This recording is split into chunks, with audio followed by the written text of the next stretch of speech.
My name is Lance Goldberg. I'm the president of the Jewish Historical Society of Greater Hartford. And we're very happy to be celebrating New Britain tonight. This is really the history of we're delighted for the turnout. We want to thank Roz for setting a lot of this up. Thank you so much. And those of you who also came, we want to hear your stories and your remembrances. And I grew up in West Hartford. New Britain for me was a place where I heard stories. I'm looking forward to hearing more stories tonight. So I'm delighted that there's so many folks here and so many stories to share. Some housekeeping: if you enjoy this kind of event, and we hope that you join the Jewish Historical Society of Greater Hartford. We run all kinds of events. Next week, the week after, October 25th, it might be sold out by now. We have a bus tour of Saul LeWitt's house and Chester Synagogue that we're delighted to be able to participate in. So again, I want to thank the staff. I want to thank Estelle, who's about to come up here. And again, folks up here, thank you so much. And Roz, have a great evening.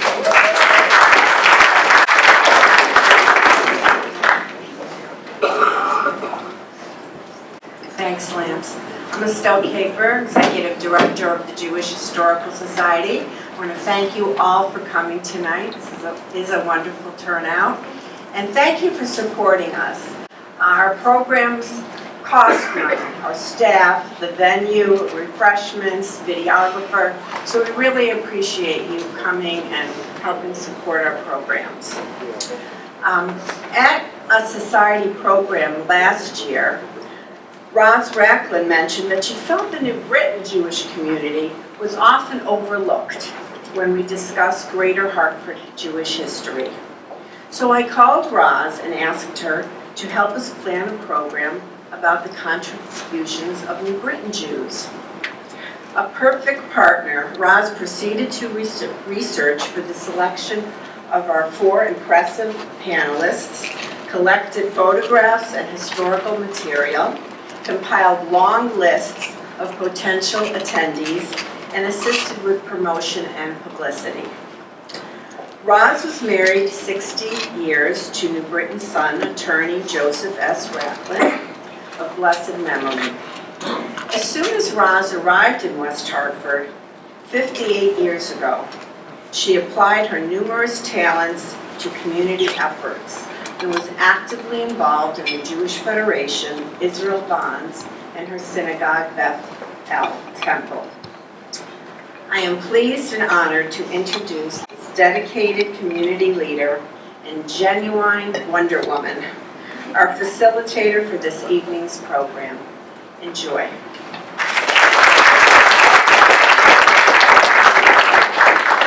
I don't know if I can use it. No, I think I'll use it.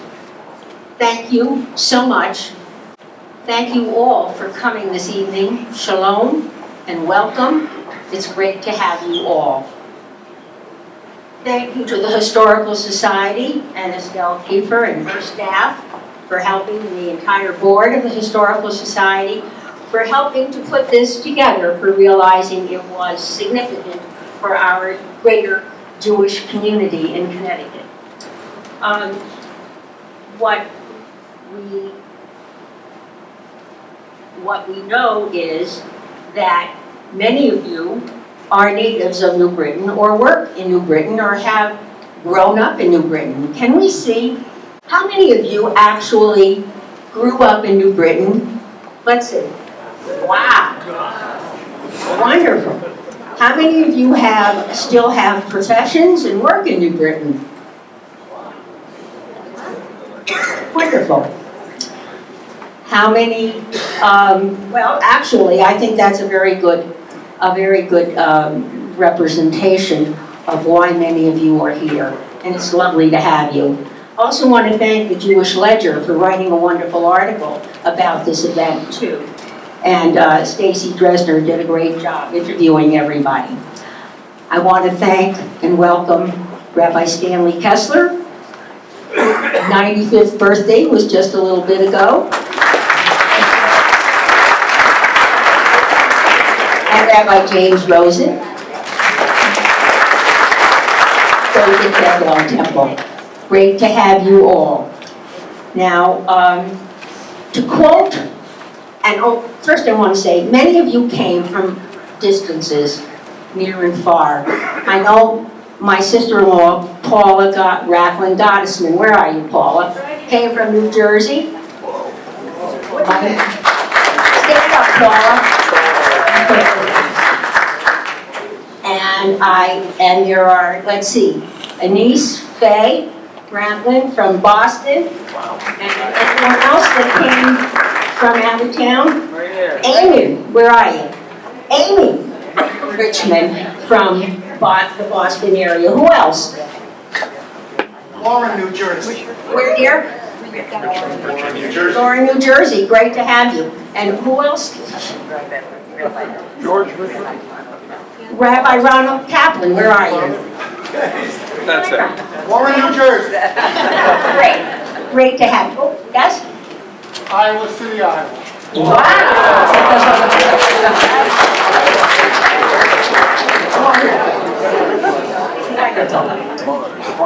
Now, oh, yes. I'm from Long Island. I'm a descendant of the Milkowitz and a Lipton, so I got it. Wow, and that is quite a clan, the Milkowitz clan. To quote, and here's Joan Rackland, also from the Boston area, okay? To quote my father-in-law, Irving Rackland, who wrote a number of histories of the Jews of New Britain, he writes in one of them that the earliest Jews arrived in New Britain in about the mid-1850s. Then there was a spurt, a large immigration spurt from the wave of immigration from the Soviet Union and the Pale in the 1880s. The first organized Jewish life was the founding of Achnu B'nai Yisrael, known as the brothers, sons of Israel, and which became known as B'nai Israel, the synagogue that many of you grew up in. Later, that was formed in 1896. A little later, 1926, Tifereth Israel was formed, which was a more orthodox segment of the original B'nai Israel. So New Britain, according to Irving's writings, New Britain was the first Jewish community in Connecticut. Can you hear me all right? Oh, yeah. Okay.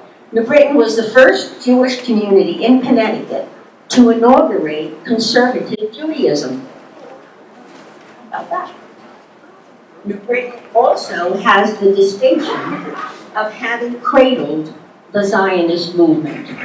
That I know, because it was in the Rackland-Milkowitz clan family. While B'nai Israel is no longer open and with us, and Tifereth Israel exists with limited holiday attendance, the Ruach, the spirit of you, the generations who came from these people, are with us.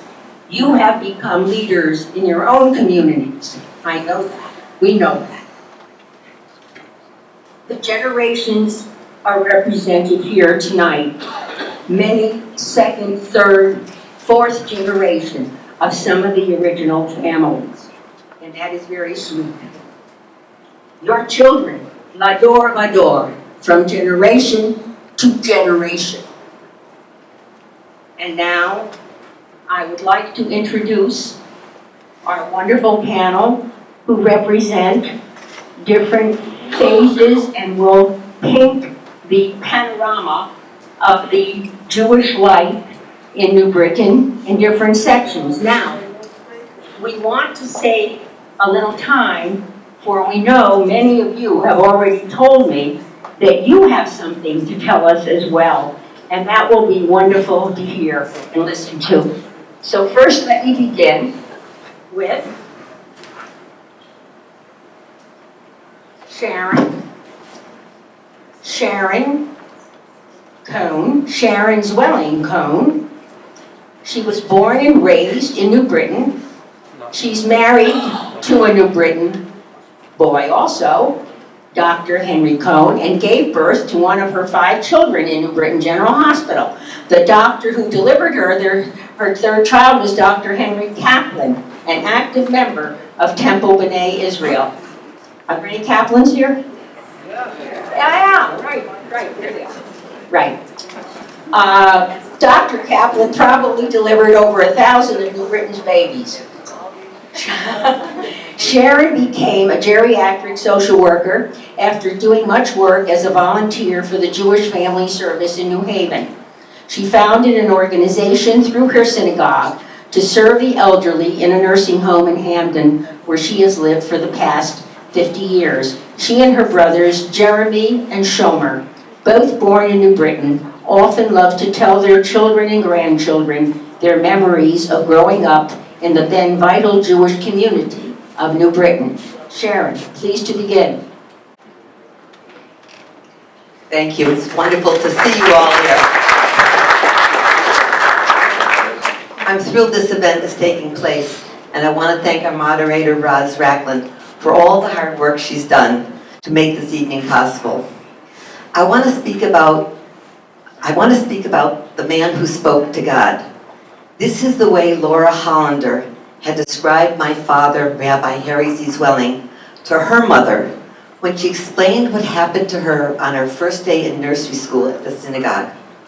Laura told her mother that she was lost and crying in the synagogue library when the man who spoke to God came out of his office, comforted her, and showed her to her classroom.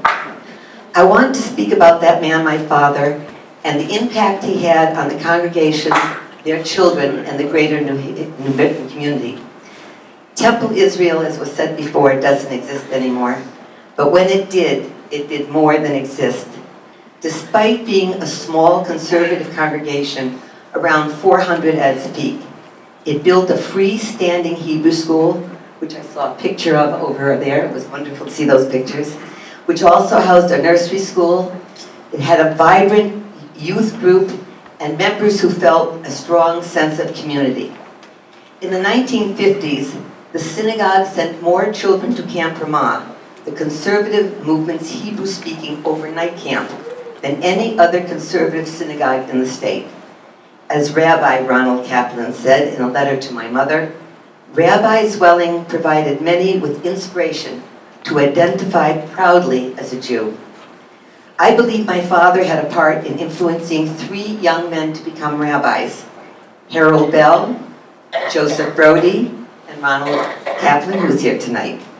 2 children of congregants, Larry Levin and Judy Weinstein, made Aliyah to Israel, raised their children, and lived to see their grandchildren born and married in Israel. My father was a devoted Jew who loved davening. He loved praying. He was devoted to learning, had a great love for the state of Israel, and a keen interest in what was happening to Judaism throughout the world. These interests naturally led him to vigorously support social causes in the community at large. I don't know how many of you know that he marched with Martin Luther King in Alabama, and that he became unsuccessfully involved with the Urban Renewal Committee of New Britain when he realized that it would have a great impact on the poor of the city. And I want to say that Rabbi Kessler, who's here tonight, went with my father, I know, on that trip. In preparing to present here for 5 minutes, my mind was flooded with over 45 years of memories. In addition to those memories, I've had wonderful, enlightening, and very emotional conversations with Laura Hollander Kaplan and her husband Norman, whose parents, Roz mentioned, were very active members of Temple B'nai Israel, Marshall Cohen, who was a president for many years and was very kind to my mother after my father's death, Amy Richmond, who's come from Boston, Alan Burstein, who's sorry he couldn't be here tonight because of work, and my brothers Jeremy and Shomer. I am sure just mentioning these names has triggered memories for many of you tonight.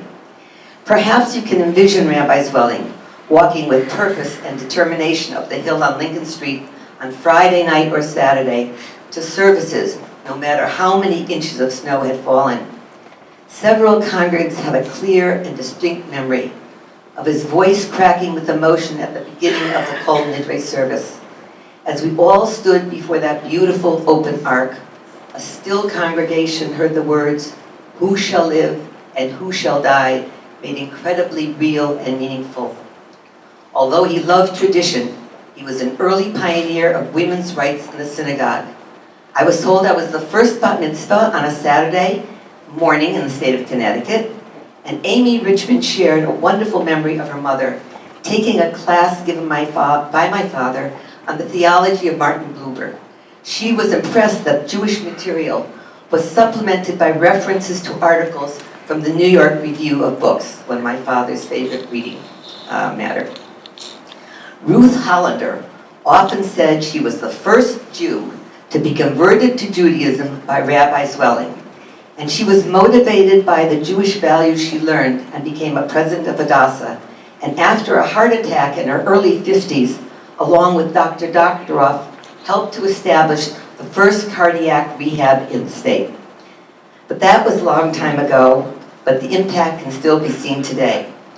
I've been greatly moved to see how the devotion of Temple B'nai Israel has passed from generation to generation.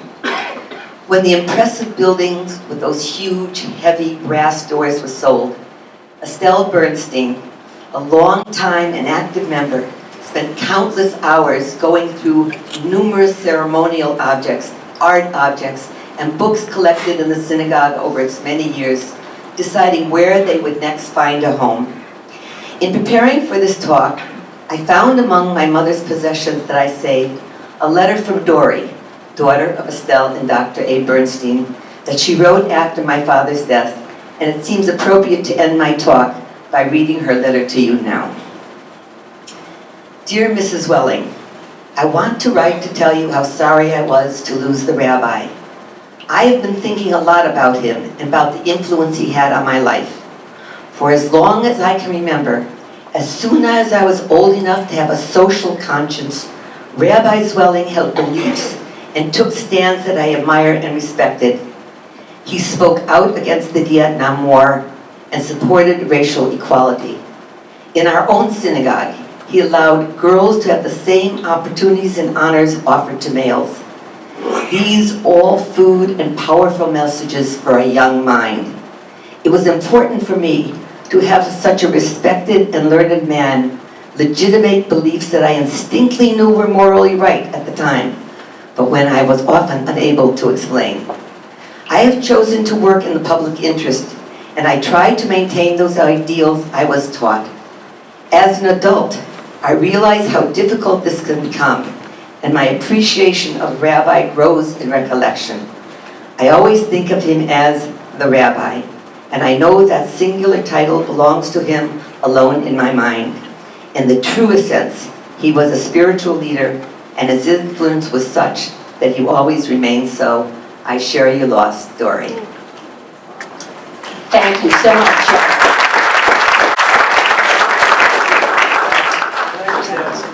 Yes. I'll be speaking a bit later. I'm Josh Rubenstein. I just want to share one story that kind of goes with what Sharon just shared with us. That in the early 60s, when so many young people went to Mississippi, and a high percentage were Jews, far higher than our proportion in the population, the rabbi was very proud of that. And he shared with me just this one little statement. He said, I don't know how our education system works, meaning at the temple, but we must have done something right. Thank you, Josh. I haven't introduced Josh yet, but that's okay. Next, we're going to hear from Gladys Pinsker Fagenbaum. Gladys was a lifelong member of Connecticut. She grew up in Wallingford, but when she married her husband, where are you, husband? There he is, right. He brought her to the big city, New Britain, right? She is a long-standing member, 67 years, and still lives in the area, in New Britain. She belongs to Congregation Tifereth Israel, which still functions on Rosh Hashanah, Yom Kippur, certain Shabbases, right, Gladys? Okay. And what she came from was leadership in the New Britain chapter of Hadassah and its sisterhood. She and her husband, Fenimore, married 66 years. They have 3 children who are all in the area, and 2 are. And they were all educated, all 3, at Tifereth Israel. The family business, 4th generation, still exists in New Britain. Right, Ira? Okay. Gladys, will you tell us about your experiences and Rabbi Okalika? I'm quite honored to be able to speak about Rabbi Okalika because he was truly a shining light in New Britain. Wherever we went, or whoever you were, everybody knew Rabbi Okalika because he was a giving, kind person. He came from a terrible background. He came from the Nazis. He escaped from Germany to here. And then he came to New Britain with his wonderful wife, Elizabeth. Elizabeth was truly a gem because she watched the rabbi every second that he shouldn't eat anything wrong and he should stay healthy and well. And this truly made him able to go through and be a friend to everybody. He didn't make any difference if you were Jewish or black or white or yellow or whatever. You were his friend, and if you had a problem, he was the first one to help you. He helped over 1,000 people to help to get them straightened out. And he and Elizabeth would very often have them for Shabbos dinner to see what they could do for them. In fact, there's a society here in New Britain that gave him a reward last year for his 103rd birthday as an outstanding citizen of New Britain. And he was an advisor to the fire department and the police department. There wasn't anybody that he didn't know and see. And he also had his radio, TV program. Channel 30, Sunday morning, was a wonderful time because everybody, Jewish or not Jewish, listened to it. And so often our kids were on there with questions and answers from the rabbi. And I never saw him with a no. He never spoke with a no. And always he would give you all kinds of information. And at the end of the program, it was unbelievable. It just closed off perfectly. I just was so proud of him. And there were so many things that he did that, that we didn't know. And also, he was a teacher. He was a teacher in our shul, along with Edith Gittleman and others. But they were so proud of him and so active and everything. And we really, really, really, truly loved New Britain. Also, New Britain was most active in Hadassah.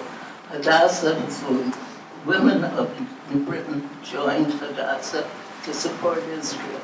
And we would have a wonderful time. We would have our regular meetings, and there were many ladies that were president, including Lucille Resnick and Sel, me, and lots of others. But anyway, we always had an active Hadassah. And we would have, at the end of it, after we raised so much money, we would have a donor dinner, which would be very nice because all our ladies would come for puffs with their hats and with their gloves. Anyway, they all looked very well. And sometimes we would have all kinds of entertainment. Sometimes the entertainment was Manny Szymanski. I don't know how many of you remember him. He was wonderful. He was just a super musician. And every simcha that we had in New Britain was with Manny Szymanski. Chubby Clark, excuse me, that was his name. Anyway, then from our shul we had ladies A too, and we had wonderful, wonderful meetings. And then we would have, at the end of the season in June, we would have a donor dinner too. But our ladies, the night before, would all be busy cooking, and then the next day, they too would come for puss with the hats and the gloves and the smiles and the entertainment. We always were lucky. And then Ann Sherberg helped the poor. She was the ladies' aid. Not everybody was affluent in Britain, and she truly, truly, truly looked out for everybody. The presidents of Hadassah, I'm not mentioning the sisterhood presidents, there's so many too.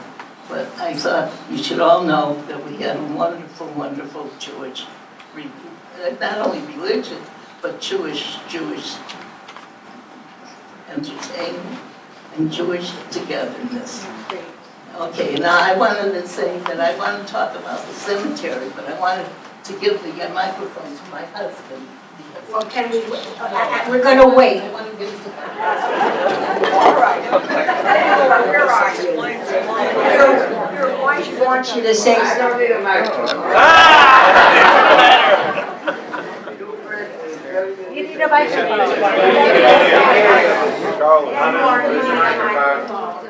Welcome to the world.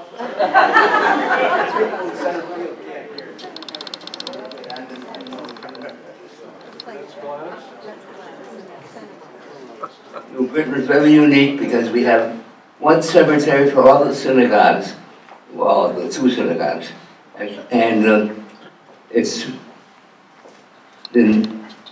was built in like 1890, 1900, and we had many people who started it off by the name of Jaffe, A.H. Levine, and Gorfline, Witkin, and Goldstein, and many, many more. And today, it's still running very well with the help of Marshall, Cohen, and Ira Feigl. I'm doing most of the work. And it's a very beautiful cemetery. Thank you. We'll talk some more about cemeteries a little That's later. the wrong cemetery. Thank you. Thank you, Gladys, too.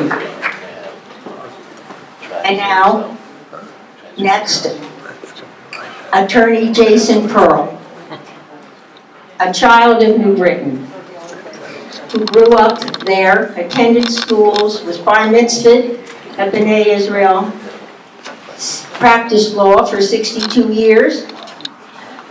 3 years he was a judge advocate officer in the United States Army, retired as a colonel in the Army Reserves, is now a member of the New Britain Library Association. Currently, he's director of the New Britain Symphony Society.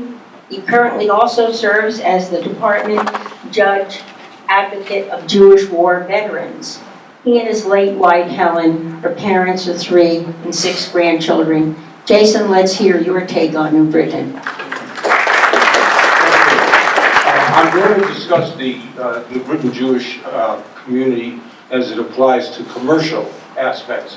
This is not exhaustive. I know when I finish, you're going to be murmuring, he forgot told David. I didn't forget. I got a woman there, and she's terrible. Basically, the Jewish community in a commercial sense centered around 4 areas: Main Street, Broad Street, Arch Street, and Hartford Avenue. On Main Street, there were the doctors and the lawyers. And it was really very heartening to note that a Jewish lawyer by the name of Harold Eisenberg, a brilliant man, became the corporation counsel for New Britain, Connecticut in the 1940s, 30s actually, I guess. And that was a stroke for the Jewish community to rise to that level. The postmaster was Leonard Appel, also a Jewish fellow, and that was good news for the Jewish community. Why? Very simply, because now when the Jewish boys came home from college for Christmas vacation, they had a real shot at getting one of those lucrative jobs in the post office for the Christmas mail rush. He was a great guy to have there. We had a constable, an elected constable by the name of Ray Beekman, and Dave Nair became a counselor for the New Britain Common Council. But of course, the star was Abe Ribicoff. Abe Ribicoff had been a municipal judge. He then became a representative in the House of Representatives in Washington. He went on to become a senator in the United States Senate. He became governor of the state of Connecticut. He then became secretary of HEW in Washington. And at all times, as well known, he was a close confidant of John Fitzgerald Kennedy. Sam S. Google was a man that I clerked for. He was a lawyer in New Britain, went to the state legislature, and became the go-to man. If you wanted something done in the legislature of Connecticut, you asked Sam Google. He took care of it. He later became a Superior Court judge. But the real shaker and the real mover was a fellow by the name of Bernie Kranowitz. Anybody recognize that name? Bernie Kranowitz was the president of the New Britain Chamber of Commerce. Everything commercial went through Bernie Kranowitz.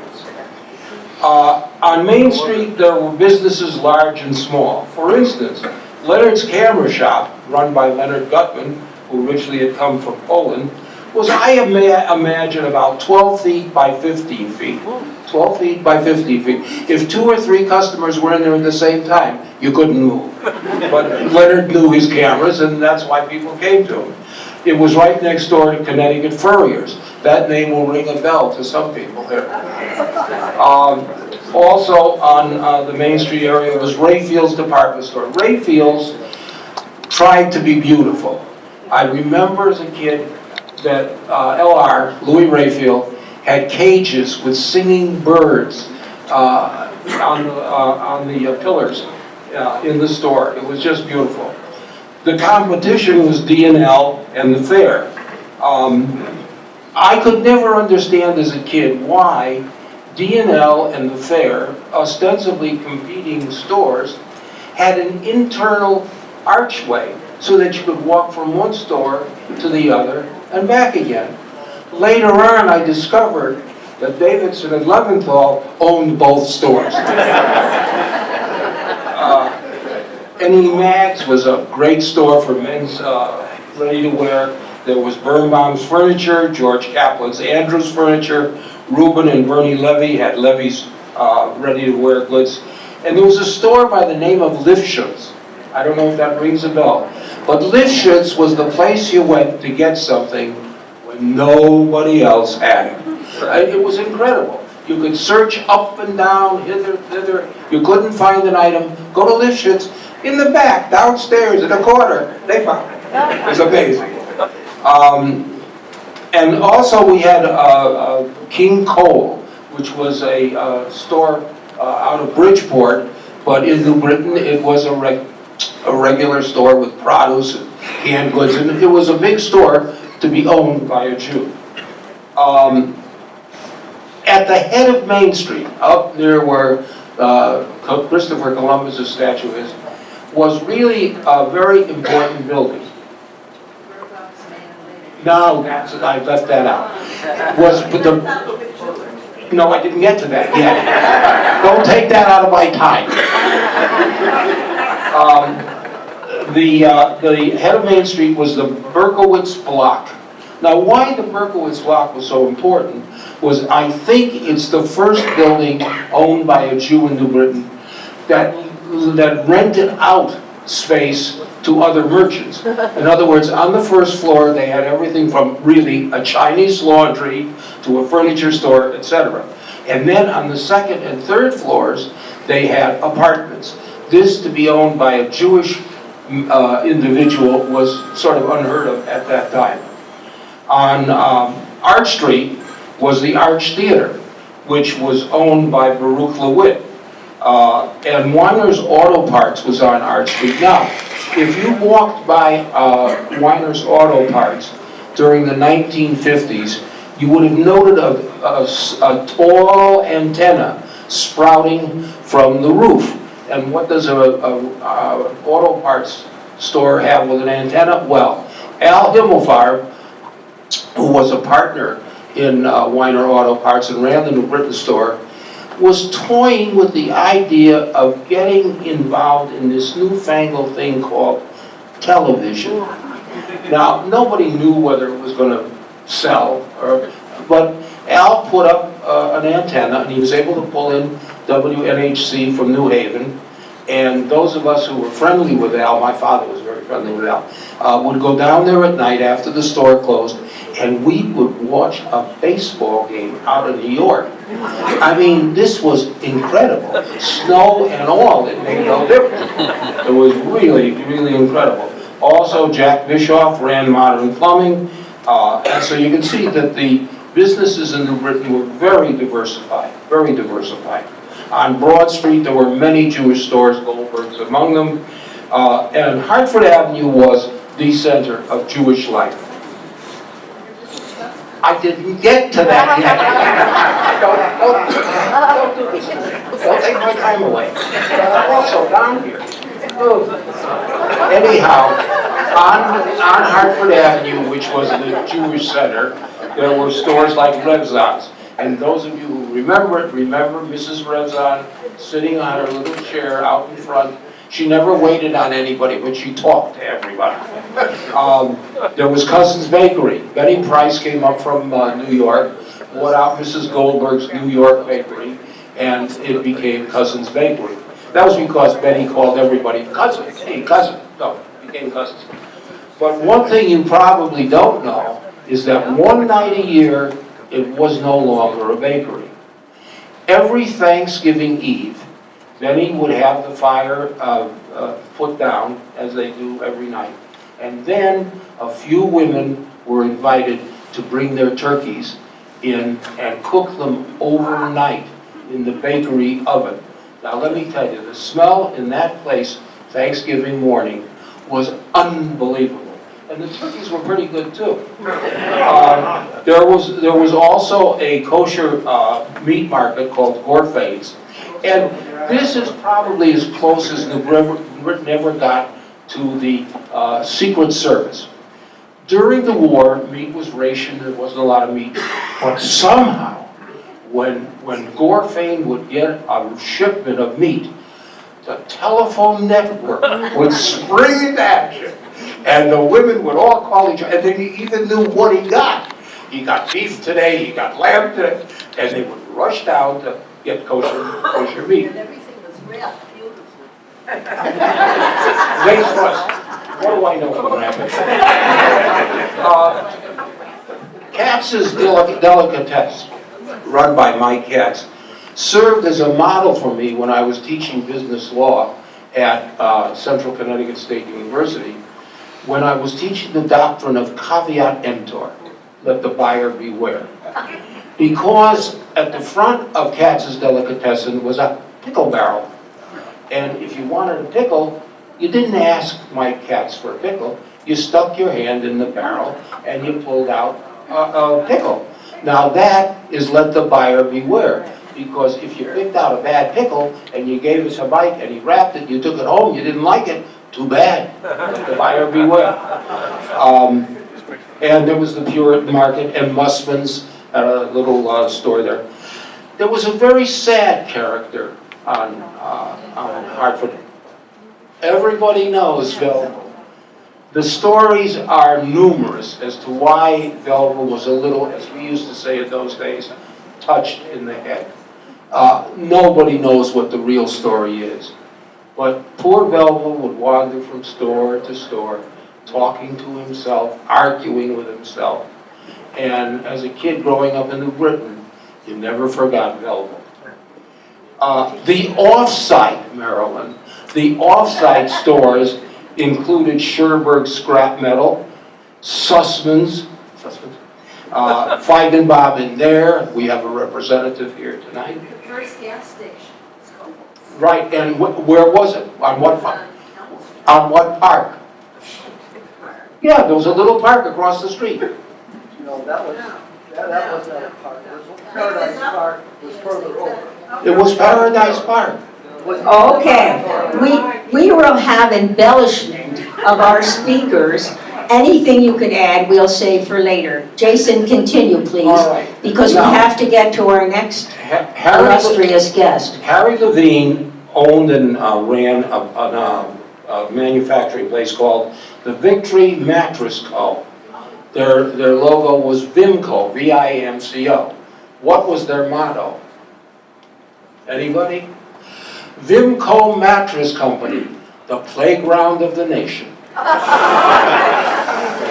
For real. For real.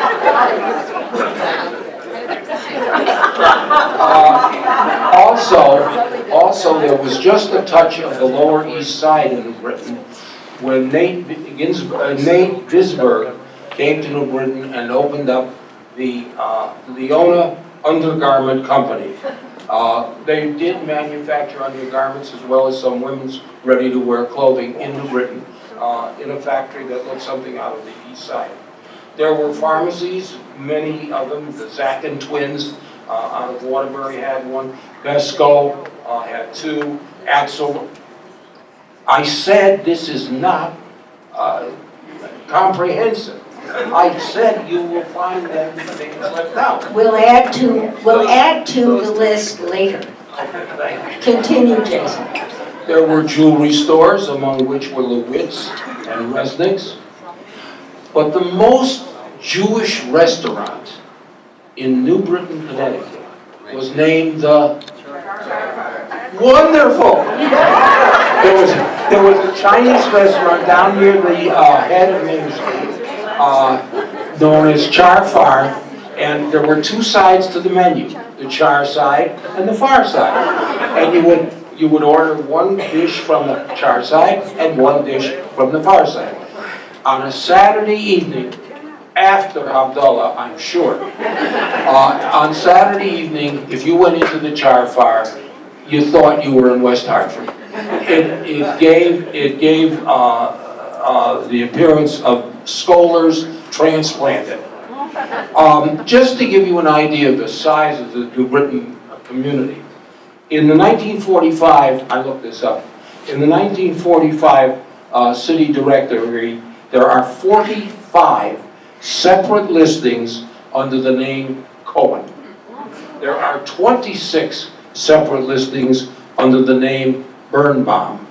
There are 9 separate listings under the name Levin, and there are 38 separate listings under the name Levine. I cannot do honor to my community, and I know this isn't in my script, without telling you one very short story. When I was a boy, every now and then my mother, God rest her soul, would say to me, Jason, go out and play. And I knew what that meant. That meant I had to get out of the house. Why did she send me out of the house? Because the Hebrew Ladies' Aid Society of New Britain would be meeting in our house. And they would be discussing individuals who were going to get charity, who were going to be on the dole. And they didn't want to take a chance that I would hear a family name, particularly of someone whose kid I played with. So every now and then, it was Jason, go outside and play. And the women would get together, they had anonymous gifts, anonymous donations, and then they would decide who would receive anonymous gifts from the Ladies' Aid Society. So that's how I got kicked out of the house. I have a couple of more stories to tell, but I know she won't. And Marilyn, I hope I covered everything you wanted. If not, Marilyn can add to it later. Thank you, Jason. And now, Where's my dad? we are privileged to have Joshua Rubenstein. Joshua is a longtime associate of Harvard's Davis Center for Russian and Eurasian Studies. He was an organizer and regional director for Amnesty International USA for 37 years. Since 2015, he's been a major gift officer at Harvard Law School. He has written about Soviet culture, politics, dissent, and the Holocaust in Germany-occupied Soviet territory. Tangled Levity, loyal Soviet Jewish writer Ilya Ehrenberg, came out in 1996. Stalin's Secret Pogrom, the post-war Inquisition of the Jewish Anti-Fascist Committee, received a National Jewish Book Award. His concise, interpretive biography of Leon Trotsky is part of the prestigious Jewish Lives series of Yale University Press. The Last Days of Stalin is his 10th book. It is currently being prepared for translation into Azeri, Estonian, Greek, Hebrew, Hungarian, Polish, Portuguese, and Ukrainian. Joshua, you grew up in New Britain. Tell us your story. Thank you, everybody. Jason was kind enough to refer to my uncle's store, Connecticut Furriers. My dad had Aspen Furs on Main Street. That lasted until the highway came through, of course. There's a wonderful website called New Britain Before the Highways, which you should look at. You can Google it or get it through Facebook. A lot of people are contributing old photographs and postcards and memories from throughout all the communities of New Britain. And I had my 50th high school reunion last year and caught up with a lot of friends, both of course in the Jewish community and the non-Jewish community. So people feel a strong connection to New Britain no matter where life took them. Let me say a few words about 4 different people who came out of New Britain. I think it's appropriate to say a few words about Abe Ribicoff. Jason already mentioned Senator Ribicoff. But it's particularly noteworthy that 50 years ago, this August, at the Democratic National Convention, Ribicoff denounced the Gestapo tactics in Chicago. It was denounced by Daley in no uncertain terms as a dirty Jew. Hold the mic. He was denounced by Daley. We all could read his lips during that night. I was watching on television as a dirty Jew. Ribicoff was from a Russian Jewish, Polish Jewish family, was raised in a very poor family. My junior high school gym teacher, Hal Beagle, grew up with Abe Ribicoff and used to tell me how they delivered bread and newspapers together. And I saw Coleman Levy here earlier. His brother David's a friend of mine in Boston. We went through school together. David told me, knowing I was going to be here tonight, that their mother, Esther Levy, who taught at the New Britain Temple, at the Ben Israel Temple for many years, graduated high school with Abe Ribicoff. So Ribicoff made his way through NYU, then University of Chicago, law school. We all know the illustrious career he had. There's one aspect about his career and his closeness to JFK that has some historical resonance. It is said that after his election, JFK offered Ribicoff the post of Attorney General. And that was in the midst of the Civil Rights Movement. And apparently Ribicoff turned him down. They didn't feel it was appropriate to have a Jewish Attorney General with all of the tensions in the country over the Civil Rights Movement. So that's when he was appointed head of Health and Human Services in the Kennedy cabinet. Now, Roz mentioned that I once wrote a biography of Leon Trotsky, and I would hardly compare Ribicoff and Trotsky. But there's one incident in Trotsky's life that resonates with what happened to Ribicoff. After the Bolshevik Revolution, which was led by Lenin and Trotsky, both of whom had Jewish origins, by the way. Trotsky's real name was Bronstein. Lenin didn't know that his maternal grandfather was Jewish. Neither did Lenin's enemies. Lenin offered Trotsky the head of internal security in what was to become the Soviet Union. And they all knew there'd be a civil war, and Trotsky didn't feel it was right to have a Jew take over internal security in this new Bolshevik country because of all the anti-Semitism in the country. So in spite of all the differences between Soviet history and American history and Lenin and JFK, there were certain sensitivities over being Jewish that applied in both countries. Let me also say a few words about Saul LeWitt. LeWitt came from also very poor stock, Russian Jewish immigrants. His father was a doctor, his mother was a nurse. He was born in Hartford, but his father died when Solomon LeWitt was 6 years old. So the family moved to New Britain where his mother became a school nurse. My cousin Herbert Rubenstein, who many of you know, he fixed all your radios and televisions. Yes. I just had dinner with Herb on the way here. He knew Saul and used to visit him at his family's apartment near Walnut Hill Park. Saul LeWitt, graduated New Britain High School, went to Syracuse, went into the war in Korea, became a world-renowned artist, very involved in the minimalist art movement and conceptualism. But there should be no doubt about his connection to his Jewish origins.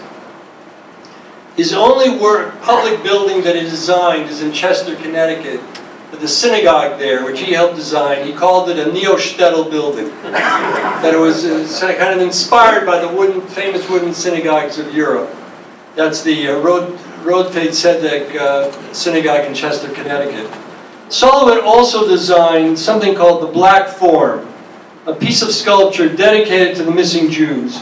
It's a wall of black concrete blocks installed in front of the ornate town hall in Altona, Germany. The wall expressed the artist's feelings upon visiting Germany in the 1980s.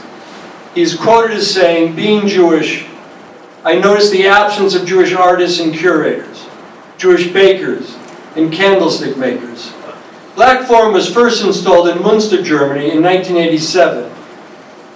But it offended so many locals who claimed that it interfered with parking and clashed visually with a pretty urban square, so it was demolished. 8 months later, as part of the commemoration surrounding the anniversary of Kristallnacht, the city council asked Lewitt for another sculpture. He agreed to reconstruct the destroyed work on a different site, where it still stands, despite intermittent neglect. And if you go online and Google Saul Lewitt and the Black Form, you'll see a picture of this very stark-looking wall of black cubes.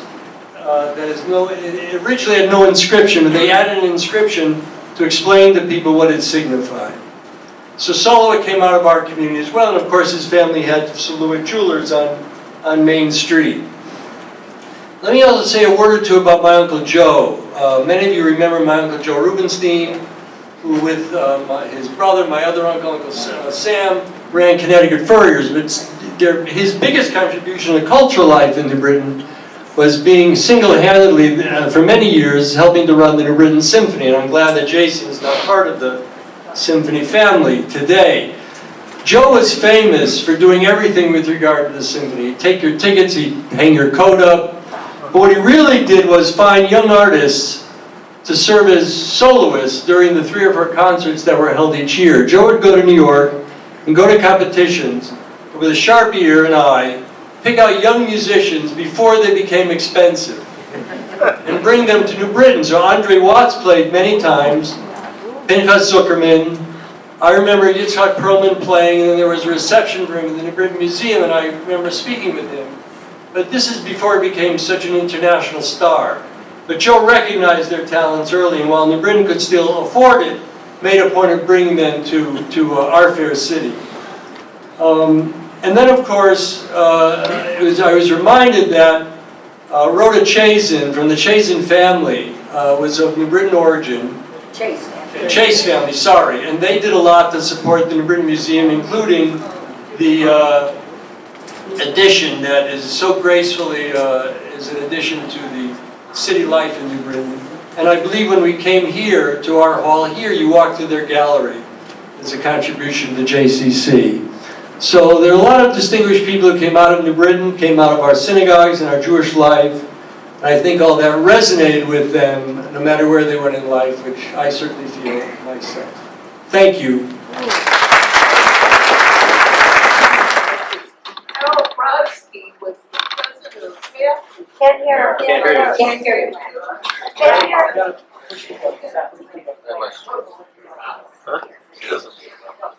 I hope you all heard me. That Harold Brodsky was president of FAFSA. That was truly a miracle situation in the areas we live.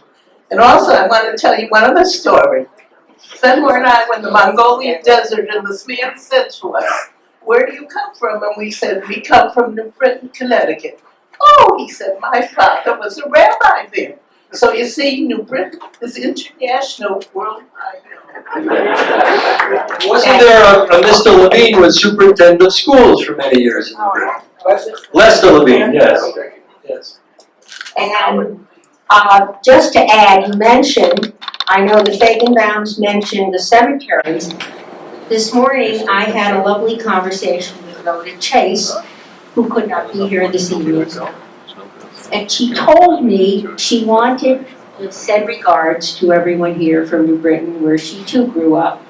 She said when she was a little girl that she was walking with a friend, she was about 9 years old, and stumbled in an area of land where she saw some Jewish markings on some headstones.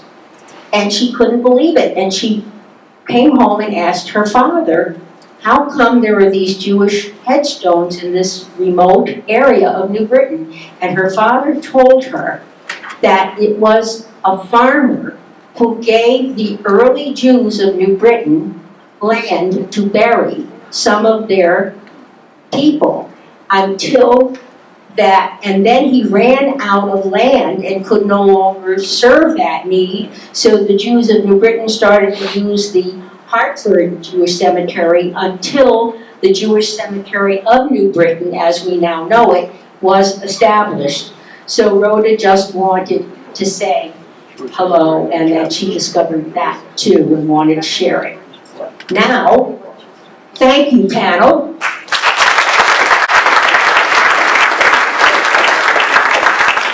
Now, pardon? Yeah, now we'd like a little bit of interaction. Thank you. I want to thank Roz again. It's remarkable.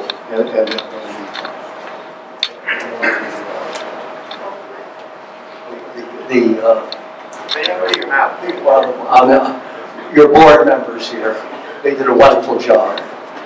I just want to say, well, I'm glad to hear that Paul is Racklin's here. I went to school with her, and I knew the Racklin family. And I also want to say one thing that Gladys was talking about, Rabbi Okalika, and one of the things that seemed to, that people aren't aware of, to my mind, the greatest thing he did was at the Rocky Hill Hospital. He had a fight to get an addition there so they could help a lot of these veterans who had problems with drugs and alcohol, and thousands of veterans, I understand, were helped. I was born on Hartford Avenue and spent many of my years there. My father had a barber shop there, and my Aunt Molly had 2 businesses there. Most of the businesses on Hartford Avenue were by Jewish people. To me, the heart and soul of the Jewish community was Hartford Avenue. And it's good to see Mr. Cohn here, Sam Cohn, was a friend of my brother's. And I was thinking about all the places that I remember. We go right down the line, starting from where Sam lived on the 2nd floor across from Gerson's drugstore, which was a hell of a place. And then we could go, of course, Ribicoff lived on Star Street, but on Winter Street, the same place where the synagogue was, there was DePinto's chicken store. My mother would go and get a chicken and then walk up Star Street to Mr. Prager, who would kill the chicken. But most of the businesses were wonderful. I just want to say one thing about Belleville. Belleville, to me, I saw so many times, and to me, what he symbolized, he really symbolized to me the Jewish people, how kind they were. They took very good care of him. He'd go into Price's Bakery, they'd give him a roll or so, but it was wonderful. And the Talmud Torah was also a wonderful place where myself, my family went there. That was where we had a Hebrew education. Thank you, Marie. Thank you very much. Now, do we have some other input that we would like to share? I would like to know what attracted the Jewish immigrants to New Britain. Oh, Anybody know? what attracted? A little snippet. This is not the answer to your question. My mother was born in Waterbury.